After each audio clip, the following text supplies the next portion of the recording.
Historias de brujas, eso es lo que vamos a escuchar hoy. Historias de brujas, brujas voladoras, brujas de los bosques, brujas que persiguen personas, rituales de brujería. Y vamos a comenzar con la primera de las historias. La trae nada más y nada menos que una investigadora que a ustedes les encanta que estén acá, les encanta que esté acá, que es Tania Velázquez. Tania Velázquez que nos va a contar la historia de un hombre que capturaron en la ciudad de Ibagué. Ibagué es una ciudad pequeña de Colombia, una ciudad que queda en el centro casi de Colombia, una ciudad cálida, muy bonita, en donde un brujo actual fue capturado mientras profanaba una tumba en un cementerio de Ibagué. No se muevan porque la historia que sigue después de esta que nos va a contar Tania va a estar increíble porque nos vamos a conocer la historia de una casa de una bruja que fue descubierta por unos soldados, la verdadera casa de la bruja. Por ahora, Tania, ¿cuál es la historia esta tan extraña de este hombre que capturaron mientras profanaba una tumba en Ibagué? Y antes de eso les quería contar que muchas veces los brujos cortan dedos de los muertos, dientes, se llevan partes de los cuerpos de los muertos para invocar los brujos. Más adelante también les tengo una historia contada por sus protagonistas, de alguien que dice que invocó un muerto, que invocó el muerto, el difunto, el alma de un difunto para atacar a otro. Pero por ahora, Tania, ¿de qué se trata esta historia tan extraña de un hombre que fue capturado? Esto es real, fue capturado por la policía, fue capturado por la policía cuando estaba profanando un cuerpo, un cadáver, nada más y nada menos que para hacer brujería.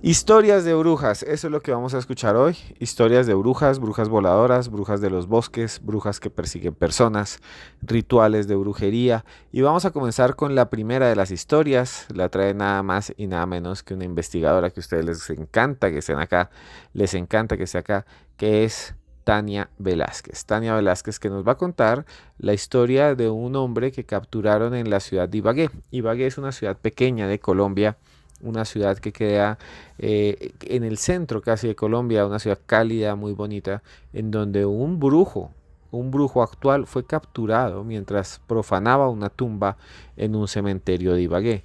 No se muevan porque la historia que sigue después de esta que nos va a contar Tania va a estar increíble porque nos vamos a conocer la historia de una casa de una bruja que fue descubierta por unos soldados, la verdadera casa de la bruja. Por ahora, Tania, ¿cuál es la historia esta tan extraña de este hombre que capturaron mientras profanaba una tumba en Ibagué? Y antes de eso les quería contar que muchas veces los brujos cortan dedos de los muertos, dientes, se llevan partes de los cuerpos de los muertos para invocar los brujos. Más adelante también les tengo una historia contada por sus protagonistas, de alguien que dice que invocó un muerto, que invocó el muerto, el difunto, el alma de un difunto para atacar a otro. Pero por ahora, Tania, ¿de qué se trata esta historia tan extraña de un hombre que fue capturado? Esto es real, fue capturado por la policía, fue capturado por la policía cuando estaba profanando un cuerpo, un cadáver, nada más y nada menos que para hacer brujería.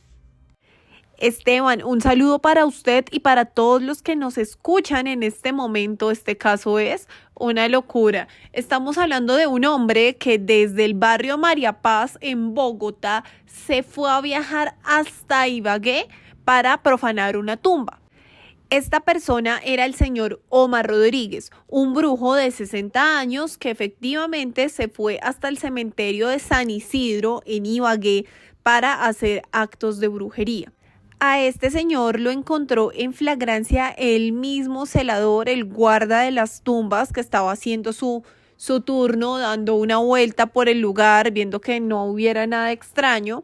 Y en eso él comentó que veía un señor y que ese señor estaba haciendo algo muy raro en la tumba de una persona. Era la tumba de una mujer. Él en ese momento se dio cuenta y como profanar una tumba es delito, por eso estas cosas pasan en lo oscuro, en la noche, no en algo público. Entonces el guarda llamó a la policía inmediatamente. Cuando la policía llegó al lugar, todavía estaba retenido el señor Omar, gracias a la labor del guarda, del celador, y le empezaron a preguntarle, ¿usted quién es?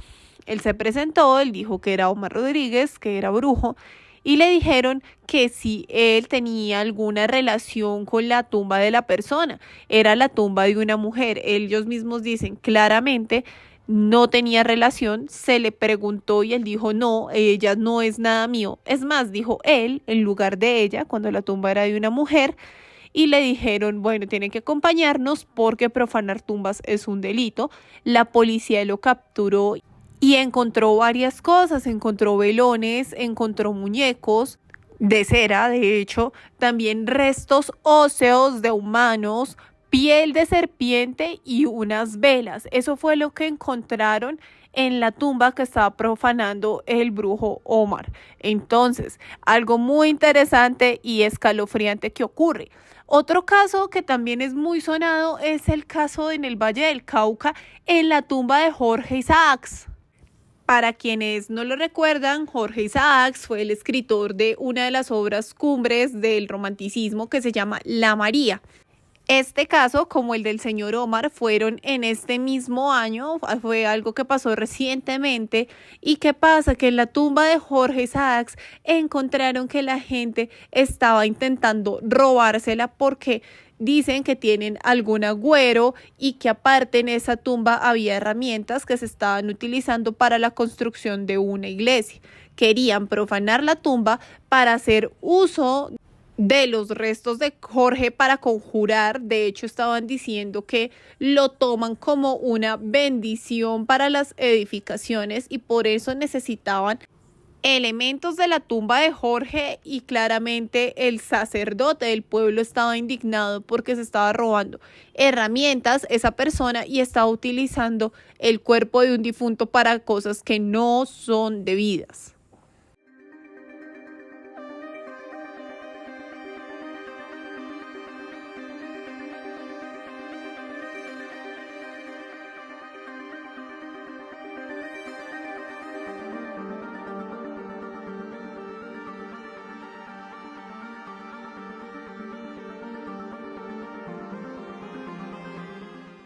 Decía que él no, la bruja lo perseguía.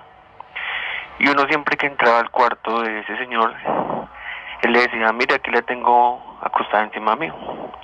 Me dijo, allá va para su lado y le va a tocar la cabeza. Y uno sentía que como que el pelo se le bajaba.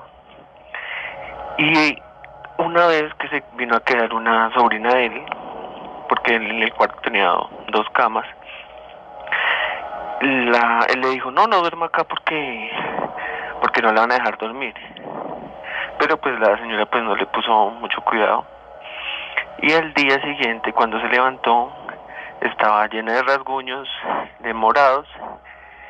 Y el tío le dijo, sí, es que la bruja es muy celosa conmigo. Y nosotros siempre escuchábamos que en ese cuarto rasguñaban las paredes, la puerta, bueno, en fin. Y la otra historia que tengo Sí. es cuando, es de un amigo cuando estuvo en el ejército, ellos prestaban servicio en una montaña. Y decían que pues cuando salen de permiso, lo más cerquita que quedaba ahí era una casa donde vivía una señora, que siempre que ellos pasaban por ahí la señora les daba pan y gaseosa. Entonces que ellos siempre en la noche cuando dormían allá en la montaña sentían que les movían los campamentos, porque dormían en carpas.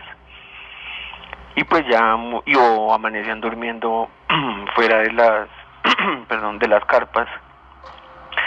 Entonces ellos pues un día dijeron que pues querían hacer la cacería a la bruja. Sí. Entonces los que estaban haciendo de centinela escucharon cuando le movieron la carpa a uno de los soldados y todos pues ya estaban atentos y salieron y vieron que como un pájaro grande se metió en una enramada donde había muchos árboles y pues todos se fueron allá con machetes y pues obviamente armados. Y dicen que cuando llegaron vieron una sombra y se siguieron metiendo y cuando se dieron cuenta era la señora que les daba de comer, pero que tenía unos ojos inmensos y que pues todos se quedaron callados y la señora se fue caminando. Y después cuando volvieron a salir de permiso ya la casa estaba abandonada. Entonces esa es la historia que tenía por usted. La casa estaba abandonada. Ahí escuchamos dos historias de brujería, interesante, que tiene que ver con la figura de la bruja. Y muchos dicen, muchos expertos creen que la palabra bruja proviene de los celtas y que se escribía como bruxa. Algunos dicen que se escribía así o se decía así en el siglo XIII. También otros dicen que viene del latín vulgar, voluxa, que significaba la que vuela. También bruxia significa encanto o hechizo en el mundo hispánico. Y bueno, ¿qué es lo que sucede con las brujas? Hay unas que dicen que son voladoras. En el pasado tomaban algunas mujeres sabedoras, chamanas, algunas plantas que las hacían sentir que flotaban, especialmente el apis, la belladona, la mandrágora y el estragón.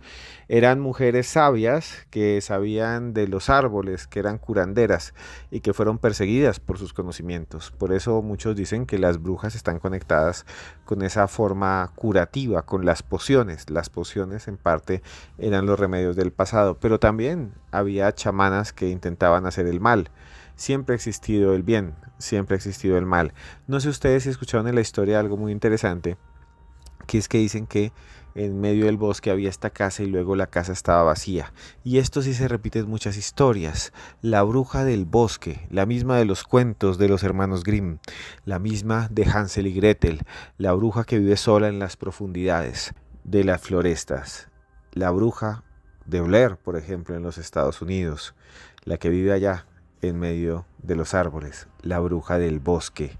Imagínense esto, unos soldados, lo escucharon ustedes, unos soldados que van caminando, que se quedan allá acampando en medio de las montañas, que una mujer les da de comer y que luego la ven con los ojos amarillos. Ahí, en la carpa, ya no es su rostro humano, ya no es el rostro de mujer, es el rostro de un monstruo. Y cuando van a buscar la tienda donde la mujer vive sola, la casa estaba en ruinas, como si un hechizo extraño, como si unos despojos, como si algo que estuviera ahí, la ruina, habitara para siempre entre esas paredes, en las paredes malditas de la casa de la bruja.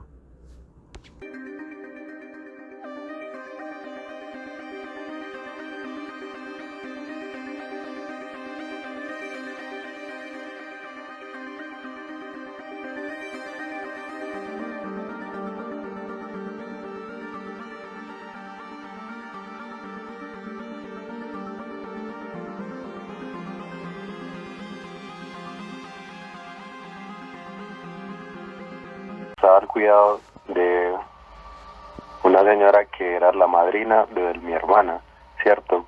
¿Por qué digo eso? Porque eso pasó en un lugar llamado El Cocuelo, muchos lo deben conocer.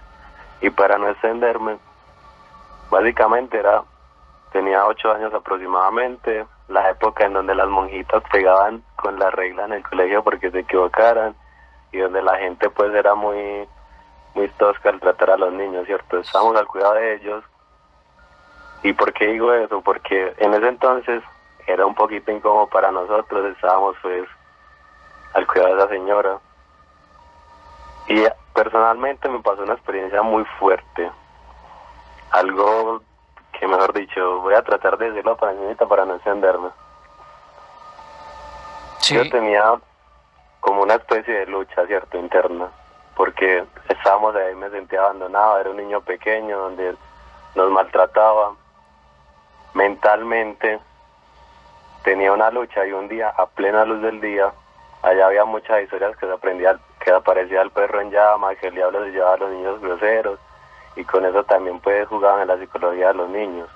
Yo, siendo un niño, un día de esos, de tanto estrés y de tanto pues, digamos que ataque psicológico que tenía en ese entonces, porque al ser un niño y que te maltraten, y pues te humillen y muchas cosas más, ya muchos se imaginarán, me puse a golpear el suelo.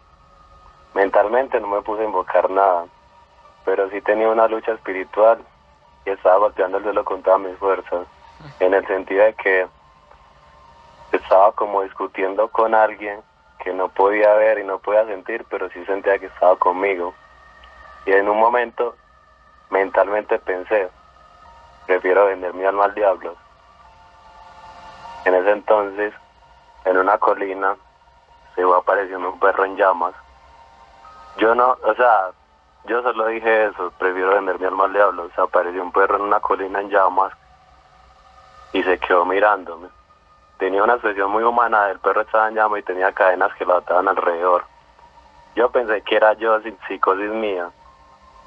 Entré a la casa y leí a todos y todos salieron. Estaban todos mis hermanos y todos los de esa casa. Habían 8 personas y lo vieron. En ese entonces todos cogieron machete y fueron tras de él. Entonces cuando lo vimos que fueron tras de él tras machete, el perro tenía una expresión muy humana, como de asombro por la ración.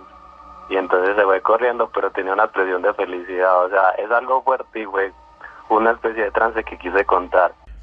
Una historia que recogió un amigo mío, director del Cartel de la Mega, Daniel Tres Palacios, lo pueden buscar en su canal de YouTube, se llama así, Daniel Tres Palacios el Tripas, y que habla de algo que es fundamental en la brujería y quisiera contárselo, que es la idea del pacto demoníaco. Antiguos investigadores decían que cuando las personas querían tener esos poderes del mal o invocaban poderes del mal, tenían que hacer una unión con el diablo, con el demonio. Y ahí son los famosos aquelarres. Hay un pintor, Goya, que creo que a ustedes les debe encantar, les debe gustar, que era más que pintor, era un grabadista, y en unos grabados de estos seres él dibujaba los aquelarres y a las brujas. Se trata de cuadros fantásticos que hablan de la posibilidad de que los seres humanos entremos en contacto con inteligencias malignas e incluso superiores a nosotros, demonios.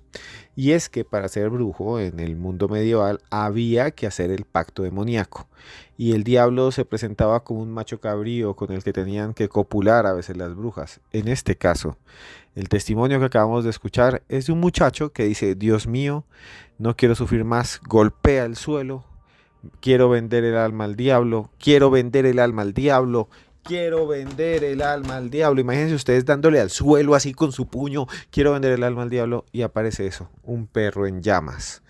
El diablo se aparece en Italia, en Estados Unidos, también se aparece en Francia, en las leyendas, como un perro con ojos rojos, como una mula con ojos rojos, como un caballo con ojos rojos.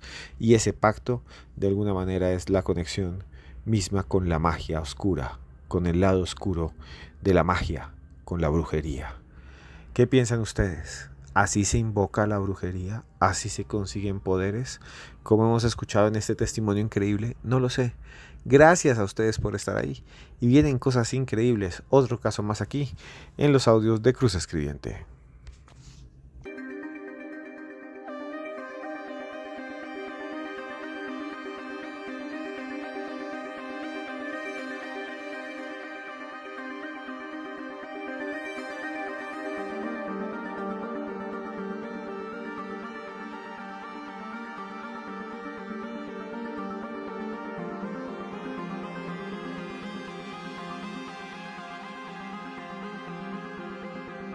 Y bueno, continuamos con estas historias de brujas. Continuamos con estas historias de brujas, que es lo que estamos haciendo aquí, contar historias de brujas. Encuentros con brujas es lo que estamos haciendo aquí en los audios de Cruz Escribiente. Había un brujo que era el brujo de uno de los cantantes más importantes de Colombia, el señor Diomedes Díaz. Malvenida me afecta mucho. En la forma que te dije hace poco, me afecta mucho porque es que me duele. Por ejemplo, ya una señora de 100 y pico de años, pues, caramba, ya es una gloria para uno y como se convirtiera en un ángel. Pero que le tronche en la vida a una persona, caramba, con tanto futuro, con deseo de vivir, con deseo de criar sus hijos, de educarlos, de ayudar a su mamá, ayudar a su papá, me afecta mucho. Pero yo... La voz de Diomedes Dionisio Díaz, uno de los cantantes más famosos de todos los tiempos en Colombia. Y no solo era un cantante famoso, también fue polémico, fue acusado de homicidio. Sus canciones todavía se repiten. Muchas personas en Colombia lo ven como el gran ídolo de todos los tiempos. Es como el Michael Jackson del vallenato colombiano. Pueden escucharlo, hay unas canciones que a mí me gustan mucho, por ejemplo, El Cóndor Herido y otras más. Pero Tania Velázquez, hay algo muy interesante, porque Diomedes Díaz tenía también un brujo, le llamaban el hermano Elías. El hermano Elías, sí, Diomedes Díaz tuvo un amigo brujo que lo ayudaba en todo. Era un hombre que tenía una barba muy larga, imagínenselo, una barba gigantesca, era una barba que le daba casi más allá del pecho, y era un tipo que tenía unas orejas muy raras, una nariz muy raro, el hermano Elías, y se dice que incluso llegó a hacer rituales y que además tuvieron encuentros sobrenaturales y pactos extraños. ¿Quién era el hermano Elías? Diomedes Díaz hizo un pacto con la oscuridad. Hoy estamos hablando aquí de historias de brujos en los audios de Cruz Escribiente y ahora estamos contándoles la historia del brujo que era amigo de Diomedes Díaz. Cuéntenos, Tania, ¿quién era el hermano o quién es el hermano Elías? Este otro caso va relacionado con el mundo de la música, sobre todo con el vallenato. Imagínese, Esteban, y todos los que nos escuchan, porque esto también es una historia para usted. El cantante Diomedes Díaz tenía un brujo que lo ayudaba bastante. Este personaje era un hombre que se llamaba el hermano Elías y lo conocían desde Aguachica Cesar. Un amigo de Diomedes se lo presentó y de ahí en adelante tuvo una relación muy cercana con él. El hermano Elías tenía un ritual espiritual especializado para Diomedes para ayudarlo a dar una nueva energía, a renovar esas energías que tenía como malas, y también lo ayudaba como un consejero, como un guía espiritual. Una vez en 2017 entrevistaron a el hermano Elías para que contara detalles de lo que pasaba con Diomedes, de cómo era su relación, si era de amistad, y él dice que él sí realizaba rituales de purificación para Diomedes Díaz, y aparte de eso él cuenta que él siempre ha sido brujo, que es una tradición familiar, y mucha gente afirma que por eso Diomedes Díaz en algún momento falleció, porque ya había terminado su relación con la Virgen del Carmen. Ustedes saben que en sus canciones siempre le agradece o le pide el favor a la Virgen del Carmen o su protección, y dicen que la Virgen del Carmen lo abandonó por hacer trabajos de brujería y que por eso falleció.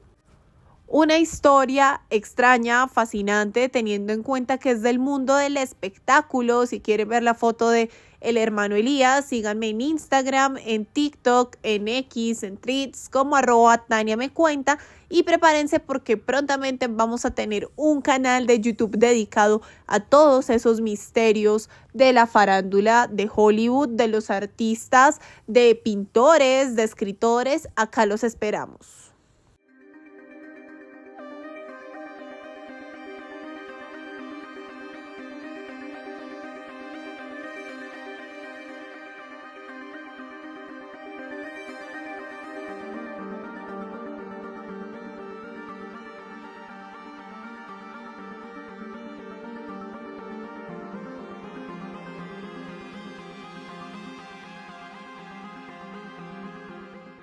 Naren Dayarnani es un actor muy conocido de Colombia, fue un galán, estuvo en varias series de televisión, Luna de la Heredera, si no estoy mal, pero sobre todo en una serie de programas que daban al mediodía que se llamaban Padres e Hijos. Duró casi 10 años, 11 años ese seriado, y él hacía de galán, era el hijo de la familia principal, era un muchacho muy simpático. Naren fue durante muchos años el amor de muchas adolescentes por el rostro que tenía. Después estuvo en otra serie llamada Clase Aparte, que también fue muy famosa, y un día Naren desapareció. No volvió a salir en medios y empezaron a surgir noticias que decían que Naren había sido afectado por algo extraño.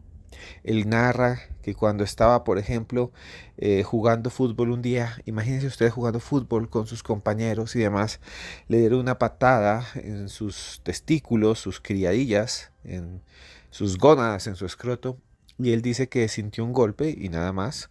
Con el tiempo se le fue hinchando y llegó a la clínica, y cuando los médicos lo palparon, explotó y la pared se llenó de sangre y de carne y perdió un testículo, y ahí en el médico empezó a tener fiebres extrañas. Los exámenes daban que no tenía infección. Entonces lo sometieron a pruebas especializadas. Los médicos llegaron hasta su cama. Naren, el galán de televisión, estaba allí. triste, acongojado, y le decían: señor Naren, usted tiene VIH. Y él: no, no puede ser, tengo VIH, no. Y los médicos iban otra vez: vamos a hacerle la prueba para confirmar la infección, pero tranquilo, vamos a tratarlo. Iban y hacían la prueba y le decían: no, salió negativa, es muy raro, pero vamos a hacerle una biopsia porque tenemos un abultamiento. Y iban y le decían: usted tiene cáncer, usted tiene cáncer. Y él: no, no, no, no. Y luego decía: bueno, vamos a hacer la última prueba histológica. Le hacían la prueba a Naren y le daba que no tenía cáncer ni VIH. Y hacían otra y otra vez el médico decía: sí, me sale otra vez, usted tiene cáncer con SIDA, cáncer con SIDA. Y él: no, no puede ser. Y luego hacían las pruebas y todo le salía bien. Naren Dayarnani estuvo hablando conmigo durante un tiempo y me dijo que él, después de todo eso, fue donde una antigua compañera de trabajo, y ella le dijo: ¿sabe qué? Usted no tiene nada. Lo que pasa es que yo le hice brujería. Uno de los galanes de novelas, de telenovelas más importantes de América Latina en su momento, y él dice que fue atacado con brujería. Escuchemos parte de la entrevista a Naren Dayarnani, escuchemos un fragmento en este podcast especial de los audios de Cruz Escribiente, en el que hablamos nada más y nada menos que de casos de brujería. Escuchen este testimonio, que ya lo había puesto aquí, pero me han pedido muchos que lo haga porque en TikTok se volvió viral esta historia. Escuchen ustedes la historia de Naren Dayarnani. De Medellín, que todavía me preguntan por el nombre de ella, increíblemente, inverosímilmente. Me estaba buscando por Messenger y los messengers de ella frenados, compadre, frenados. Messenger es Messenger normal, nunca ha tenido problemas y me funcionaban de todas las otras personas. Por 2 meses frenados de ella, y mi mamá estaba en la India y tuvo un presentimiento y me hicieron una ceremonia allá y me mandaron como toda la buena energía y me hicieron un cuento allá, y de pronto el celular mío pim, pim, pim, pim, pim, pim, pim, pim, y yo se dañó este celular y tal, y miro y eran todos los mensajes de Messenger de esta niña de Medellín: mira, yo soy esto, estaba limpiando no sé quién y te me atravesaste tú que eres oscuro, estás negro y te puedes hasta, por favor aparece, mira es esto, y una mujer que así, que así, y te hicieron y así, te está pasando esto, y de pronto cuidado con los animales. Entonces ya la contacté a ella y por Messenger, y sí, bueno, entonces tuve ese cuento. Ella nunca la pude conocer ni nunca nos pudimos reunir en realidad, y quedaron supuestamente pues cosas por hacer, y no, que ella me decía: uy, pero eso está tenaz, no sé qué, si sé cuándo. Y yo le decía: yo te pago, no sé qué. No, yo no cobro por eso, porque esto yo me las veo con Dios, esto no son cosas, y yo no te estoy buscando por cliente, no sé qué. Y bueno, todo un rollo. Y ella se desapareció, y a través de la vida por Messenger, gente que me veía de pronto en una foto y eso, que tenían supuestamente ese don de ver: uy, pero usted tiene algo, uy, pero le vemos. Y alguna vez también donde yo vivía y con mi amiga Tania, la de México, que conocía a tanta gente como de la Virgen Bonita, una señora, me sentaba que no, que tenemos que verlo, y es que ahí lo tiene, vea, lo tiene allá al hombro, y tiene cuaces. Tienen los ecuaces, quién sabe qué le habrán ofrecido a esa alma, porque tiene cada vez que da papaya, y yo con todo lo que pin, pin, y lo tienes que eliminar, y es acabar físicamente, mentalmente, en todos los sentidos. Y esto es algo que les quiero decir: muchas veces los brujos afirman que ellos pueden invocar muertos, ángeles o demonios, ¿sí? Ellos dicen que invocan espíritus de fallecidos, por eso van a veces a cementerios y entonces mandan el muerto a que le hagan el daño a las personas.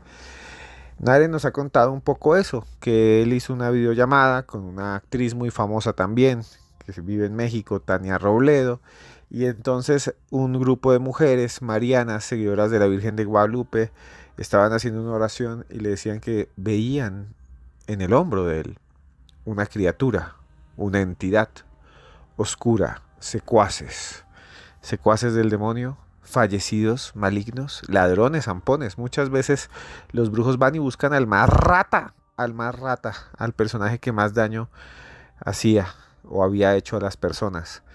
Aquel que, por ejemplo, había estado liderando bandas delincuenciales y que la policía pues lo atrapa y fallece en medio de las balas. Y los brujos van donde estas personas, donde esos criminales, para coger sus almas, escuchen bien, y supuestamente en sus creencias, pues yo no soy un creyente en esto, pero quiero contarles lo que hacen un ritual en el que piden que esas almas intranquilas, ataquen, ataquen a las personas. Y eso es lo que supuestamente se veía sobre los hombros o sobre el hombro de Naren Dayarnani. No sé ustedes qué piensan. Hoy aquí en los audios de Cruz Escribiente estamos hablando y estamos presentando diferentes casos de brujería. Vuelvo a repetir el de Naren Dayarnani, porque ustedes me lo pidieron. Esta entrevista fue del año 2021. Se las he presentado aquí a todos ustedes. Y bueno, sigamos adelante con historias de brujería, historias increíbles solo aquí en los audios de Cruz Escribiente.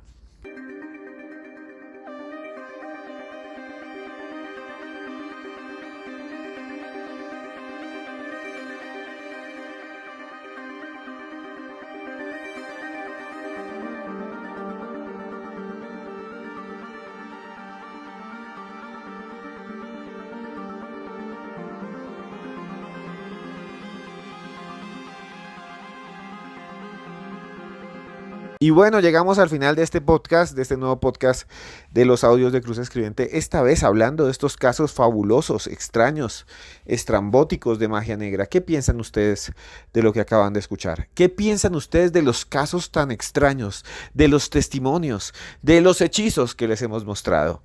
No sé si realmente ustedes creen que esto existe. Daré mi opinión en pocos segundos, pero quisiera decirles a ustedes que me encantaría que aquí abajo opinaran. Yo leo todos los comentarios. Me demoro a veces en contestar, pero siempre contesto. Y por eso quiero saludar rápidamente a Rosa Sierra, quiero saludar rápidamente a Laura Chinchilla, quiero saludar a Cristian Alcaraz en Argentina. En muchos podcasts los saludo a ustedes porque sin ustedes no podríamos estar acá. Muchas gracias por estar en los audios de Cruz Escribiente. Muchas gracias por acompañarnos, por ser esas personas que no nos abandonan, por ser ustedes que nunca nos dejan solos. Y bueno, quisiera también hablarles a todos ustedes de que tenemos podcasts increíbles. Muchas veces me decían ustedes, pero me encantan los audios, me encanta. Y otros decían, no sale gente, no los podemos ver, ustedes no salen. Y como ustedes no salen, pues yo no le voy a dar like, me decía alguien. Pues bien, creamos un nuevo canal que se llama Historias Paranormales con Esteban Cruz.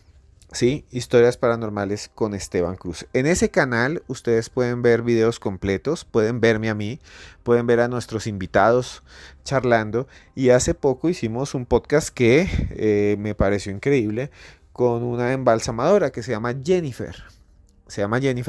Ella trabaja en una funeraria y cuenta cosas increíbles. Ese podcast ya casi llega a 1 millón de vistas. No sé si usted ya lo vio, le recomiendo que lo vea.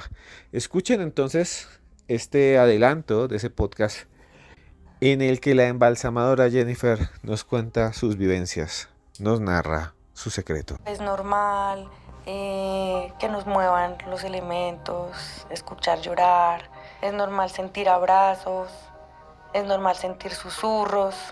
Le cogí su mano, eran sus uñas largas, mano arrugada, piel fría. Inmediatamente lo único que hice fue empezar a orar. Miré y ella estaba de pie detrás mío, no se quería dejar trabajar. Entonces pues no la miré, sino ya me quedé, fue mirando la sombra. Cuando él estaba supuestamente en el laboratorio con nosotros, fue en el momento en que él se estaba accidentando. Y desde ese entonces él ha cuidado a mi hijo. Es un lugar donde uno lastimosamente tiene que ver y percibir la tristeza de esas personas que no se quieren ir, que no se quieren desapartar de su cuerpo. Sí, claro que hay vida después de la muerte. Historias Paranormales con Esteban Cruz, así se llama el podcast que hemos creado para todos ustedes, en el que me pueden ver a mis invitados, nuestros invitados, a ustedes. Muchos de ustedes son los invitados de podcast de Historias Paranormales con Esteban Cruz. ¿Quieren conocer las historias de Jennifer? ¿Quieren saber lo que hace una embalsamadora con los cuerpos y cómo aparecen a veces cosas increíbles, seres incluso, que ella dice entrar en contacto con esos seres, ella lo afirma? ¿Quieren ustedes conocer esas historias? Escriba Historias Paranormales con Esteban Cruz embalsamadora en YouTube y ahí lo puede ver. y lo puede ver. Y bueno, como siempre les digo, pronto nos iremos a Egipto, viajaremos por allá. Y prepárense, más adelante colocaremos la publicidad. Y les quería decir también que tenemos libros, uno que se llama El Libro Negro de la Brujería en Colombia, hablando de brujería, ya lo mencioné un poquitico acá. Y el otro, pues, nada más y nada menos que Expedientes X Colombia. Los verdaderos Expedientes X de Colombia los encuentran en cualquier librería. Y bueno, les traje una historia otra vez, una historia para el final, una historia que he guardado para ustedes. Siempre hago esto al final de los podcasts. Y esta vez les quiero narrar un cuento que se llama El Nido de las Cigüeñas. Hace muchos años en Europa había unas cigüeñas. Las cigüeñas son pájaros gigantes, grandísimos, con plumas blancas y negras. Son muy, muy grandes, con patas zancudas, gigantescas. Y bueno, las cigüeñas a veces se van a África, migran cuando el invierno es muy fuerte, o se van más al sur. Pero esta vez un grupo de cigüeñas, específicamente dos, una pareja mejor de cigüeñas, decidió quedarse. Y estaban allí, se quedaron en un árbol donde tenía un nido muy fuerte. Ellas dijeron, no nos vamos a ir, nos vamos a quedar acá. Y las cigüeñas se quedaron. Pero al otro día empezó a llover porque empezaba el invierno, empezó a hacer mucho frío. Al comienzo las cigüeñas decían, aquí estamos bien. Tenían un nido muy fuerte, un nido donde nada podía hacerles daño, un nido que parecía que estaba hecho de concreto, lo habían hecho muy bien para soportar el invierno. Pero en la primera tormenta de agua con nieve, agua y nieve, agua y nieve, agua y nieve, se cayó. El nido se desplomó en el suelo, se cayó. Todas las ramas se cayeron por el suelo, imagínense. Y entonces las cigüeñas tristes se pusieron a pensar, podían volar, podían irse, pero no querían quedarse, ya habían estado ahí, no iban a huir. Entonces durante varios días recogieron ramas, cortaron ramas de los árboles. Durante varios días fueron allá y hicieron otro nido, pero esta vez en un árbol más fuerte. El nido era increíble. Hagan de cuenta, parecía un edificio redondo, súper fuerte. Y en ese nido empezaron a resguardarse. Y a los pocos días, las cigüeñas estaban bien calientitas. Podía llover, pero no pasaba nada porque hicieron el nido justo debajo de una rama muy fuerte. Estaban todas felices. Dijeron, de aquí nadie nos saca. Y vino un gran vendaval. Vino una corriente de aire fuertísima, gélida, y sacudió la rama de un lado al otro. Y ellas decían, hemos construido esto, es tan fuerte que no se va a caer. Y se movía de un lado al otro, de un lado al otro, de un lado al otro, y se despedazó. Las ramas cayeron sobre el suelo, todas, todas esparcidas, todas quebradas, todas rotas. Así quedaron las ramas, así quedaron las ramas, y llenas de plumas, llenas incluso de la pelusilla de las cigüeñas. Y las cigüeñas dijeron, bueno, nos tocó irnos. Nunca habíamos imaginado que el invierno fuera tan fuerte, que lo que nos decían, que no nos quedáramos, que nos mantuviéramos allí, era real, que era mejor irse, que era mejor escapar, que era mejor huir del invierno. Pero ¿saben qué? ¿Saben qué? Las cigüeñas decidieron quedarse. Dijeron, ya, faltan pocos meses, pocas semanas. No nos vamos a ir, no nos vamos a dejar vencer. Y entonces hicieron un nuevo nido. Esta vez más fuerte, esta vez más grande, esta vez lleno de ramitas, esta vez lleno también de troncos pequeños. Se demoraron un montón, pero lo construyeron esta vez en otro lugar, en la torre de un castillo. Hicieron ahí su nido, en la torre del castillo, se quedaron ahí, se acostaron y ahí vino viento y no pasó nada.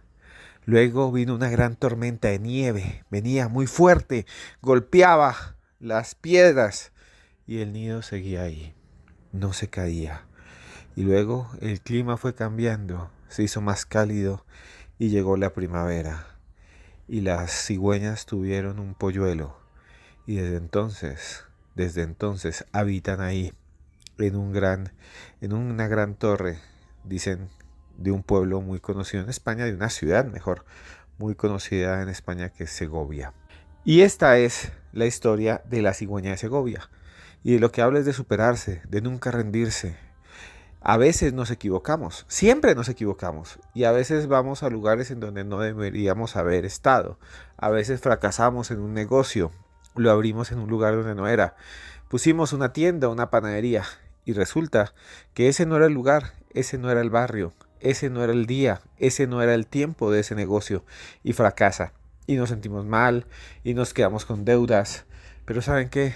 Aprendemos y vamos aprendiendo cada día más hasta que encontramos nuestra torre, hasta que encontramos nuestra gran torre, grande, que nos va a proteger. Eso es lo que pasa en la vida. No tengamos miedo a fracasar. Eso sí, miremos antes de construir nuestro nido si vamos a estar en un lugar fuerte o en un lugar endeble. No nos dejemos engañar. Sigamos adelante, seamos como las cigüeñas, construyamos sobre cimientos fuertes y ahí tendremos un hogar que va a soportar las tormentas, que va a soportar todo. A usted yo le deseo que le vaya bien. A usted, esté donde esté, yo le digo, le va a ir bien. Su vida se va a llenar de amor. Yo le deseo eso aquí frente a un micrófono y le quiero decir que a usted, esté donde esté, yo, Esteban Cruz, de verdad, de todo corazón, le quiero decir que yo lo quiero mucho.